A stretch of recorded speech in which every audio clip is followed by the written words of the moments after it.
السلام عليكم، ازيكم عاملين ايه؟ يا رب تكونوا بخير. بصوا بقى، احنا دخلنا في الشتاء والواحد بيصحى من النوم جعان وبيدور على اي حاجه ياكلها. طبعا لسه مش هنستنى ما نروح المطعم وندور ونجيب فول وطعميه. قلنا بقى نعمل الطعميه في البيت بطريقه سهله وبسيطه كده ما شاء الله، وزي بتاعه المطاعم واحسن طبعا كتير. انتوا عارفين ان اي حاجه بنعملها في البيت يبقى احسن كتير بمراحل. شايفين ما شاء الله الطعميه اللهم بارك. بصوا شايفين هشه جدا، بصوا انا ضغطت عليها هشه جدا ازاي. تعالوا نشوف هنعملها بطريقه سهله مع بعض ازاي. بس قبل ما نخش على الوصفه بتاعتنا تنسوش اللايك والشير وتعالوا نقول بسم الله. انا كان معايا نص كيلو من الفول المدشوش، غسلاه كويس جدا جدا جدا لحد ما الميه بتاعته بقت بيضه وصافيه كده ونقعاه من بالليل. صبحت الصبح زي ما انتم شايفين كده حزمتين من الخضره، بصلتين حلوين كده، اللهم صل على النبي، معلقه مليانه من الثوم المفروم.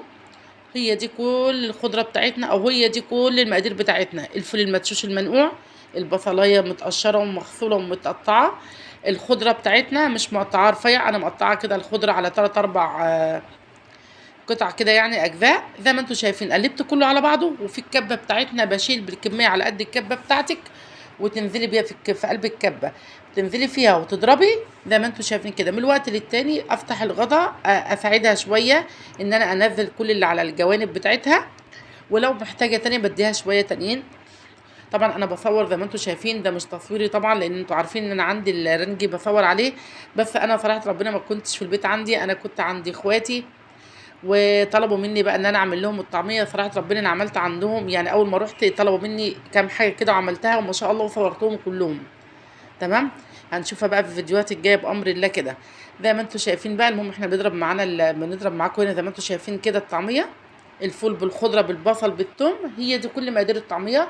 طبعا لو موجود كرات بيبقى طبعا حلو جدا جدا للطعميه، بس الصراحه ما لقناش لسه دخلت الشتاء بقى، بيبقى موجود او جدا في الشتاء والله. ودلوقتي ساعات اوقات بنلاقيه بالصيف، دلوقتي بقى اللي بنلاقيه في الشتاء بنلاقيه في الصيف، واللي بنلاقيه في الصيف بنلاقيه في الشتاء، فبقى كله محصل بعضه. المهم زي ما انتم شايفين كده انا بضرب كده كويس جدا في قلب الكبه. انا اخلص كل الكميه من غير ولا ميه ولا اي حاجه، لكن انا جيت في اخر يعني والله يعني ما يتعداش معلقتين 3 ميه. تمام. هي مش محتاجه ان انا اضيف ميه، لكن انا كنت عايزه اساعدها بس في اخر شويه في الكبه، كانت الكبه تقيله عليهم. المهم زي ما انتم شايفين انا ضربتهم. طبعا ضربتهم بس يعني بمسكها بايدي كده لقيت لسه الفول باين فيه تحت ايدي كده خشن. انا عايزاها طبعا زي بتاعه المطاعم كده ناعمه جدا وهشه زي بتاعه المطاعم.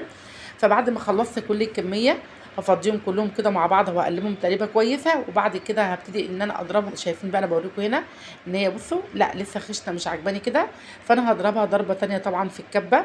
وعادي لو الكبه بتاعتكم يعني مش الفاكيل بتاعتها مش حاميه وتحتاج ضربه تانية وتالتة، ما فيش اي مشكله. اهم حاجه تديك النتيجه الهشه جدا الناعمه زي بتاعه المطاعم بالظبط، بل هتكون كمان يعني اجمل بمراحل. طعمها طبعا وانضف كتير طبعا، واحنا ضامنين نظافتها، احنا غاسلين كل حاجه بايدينا وعاملينها في البيت ما شاء الله، وكفايه الطعم والريحه. شايفين بقى ما شاء الله، شايفين هشه ازاي معانا. لكن انا كمان مش هكتفي بكده، هتعملي ايه يا عبير؟ هقول لكم دلوقتي. اخليها لكم بالظبط بالظبط هايشه كده زي بتاعه المطعم اكتر كمان. بيبقى هم عندهم الكف اللي بيضربوا بيه اللي بتهيش العجينه، احنا بقى عندنا مضرب الكهرباء اللي هيخلينا العجينه بتاعتنا دي هشه جدا. شايفين دلوقتي الحجم قد ايه في الطبق؟ بصوا بقى لما هضربها بالمضرب هتشوفوا الحجم ما شاء الله اتضاعف ازاي، كانك ضربه بيض كده ما شاء الله وحجمه اتضاعف. طول ما انتوا بتضربوا بقى بالمضرب الكهرباء كده، لو ما فيش مضرب كهرباء ما فيش مشكله، المضرب اليدوي كده، المضرب العادي السلك بتاعنا ده.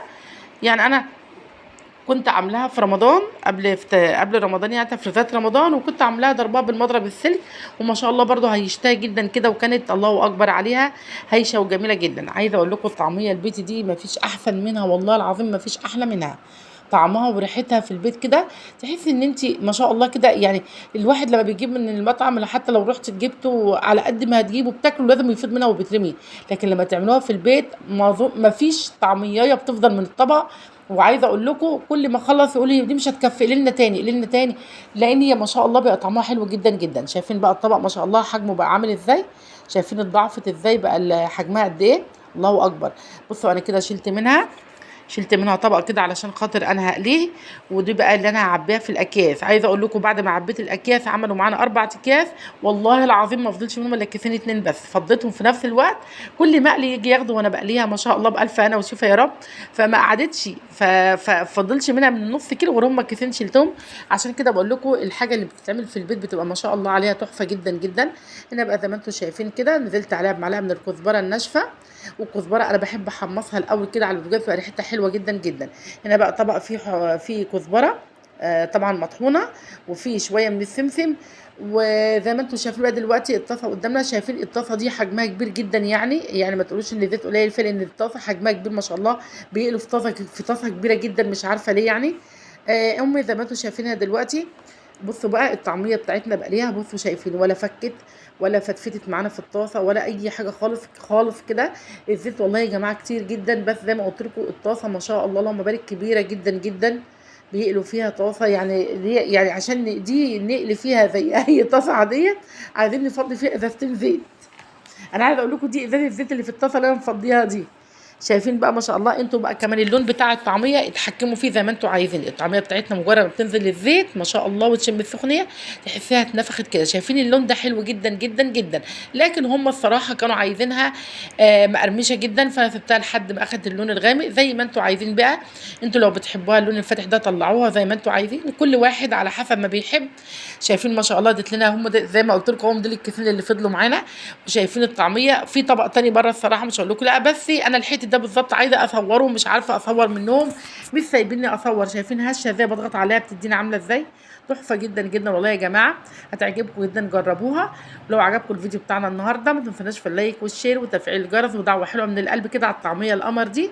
واقول لكم السلام عليكم ورحمه الله وبركاته.